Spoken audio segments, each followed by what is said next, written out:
आफ्ताब के साथ यूएस जाने से बचने के लिए पारस घर से भाग जाती है। पारस के गायब होते ही सबका शक जवार पर चला जाता है और शाहीन अपने भाईजान को जवार के खिलाफ भड़काना शुरू कर देती है। उसी वक्त सिकंदर और आफ्ताब जवार के घर पहुंचकर उससे पारस के बारे में पूछते हैं। यहाँ आफ्ताब जवार के साथ बदतमीजी करता है। उसी वक्त जवार ने कहा, अगर पारस मैडम को ढूंढना चाहते हो तो उनके घर से भागने की वजह तलाश करो। उसी वक्त बहजाद साहब पारस की लास्ट लोकेशन ट्रेस करवाने के लिए कहते हैं और उन्हें पारस का पता चल जाता है। बहजाद साहब आफ्ताब के साथ पहुंचकर पारस को सही सलामत घर वापस ले आते हैं और बहजाद साहब पारस से बोलते हैं, अगर तुम मेरी बात नहीं मानोगी तो मैं जहर खाकर मर जाऊंगा। पारस न चाहते हुए भी आफ्ताब के साथ शादी के लिए तैयार हो जाती है, लेकिन जिस रोज पारस और आफ्ताब की शादी होने वाली होती है उसी वक्त वहाब दुर्रानी अपने आदमियों को बोलकर पारस का किडनैप करवा लेता है। बहजाद साहब को पता चल जाता है कि पारस का किडनैप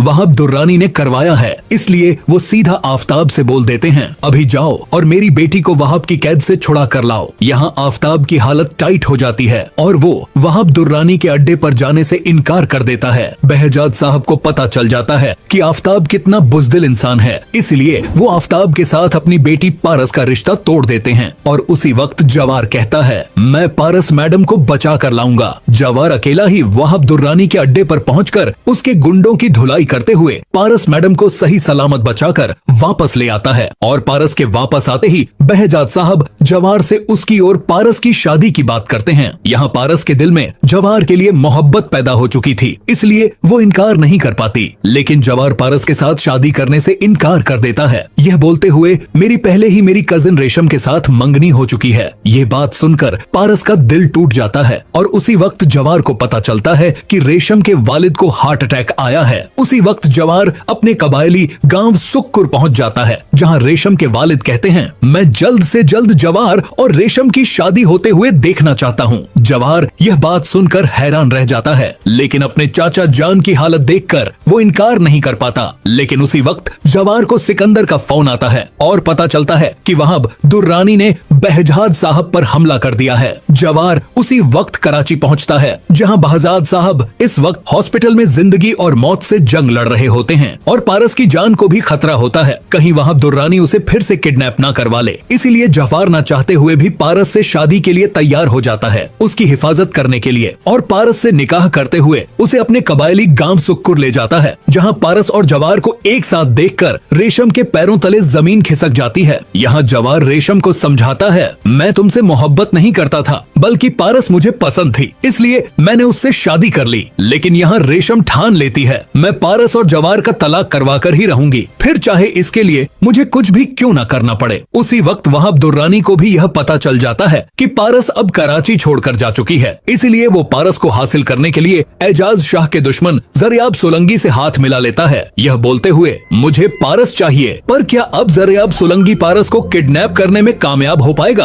और क्या रेशम पारस और जवार का तलाक करवा पाएगी? आपको क्या लगता है, जवार और पारस को शादी कर लेनी चाहिए या नहीं? हमें कमेंट करके जरूर बताइए। अगर आपको हमारी प्रेडिक्शन पसंद आई हो तो अपनी राय जरूर दें।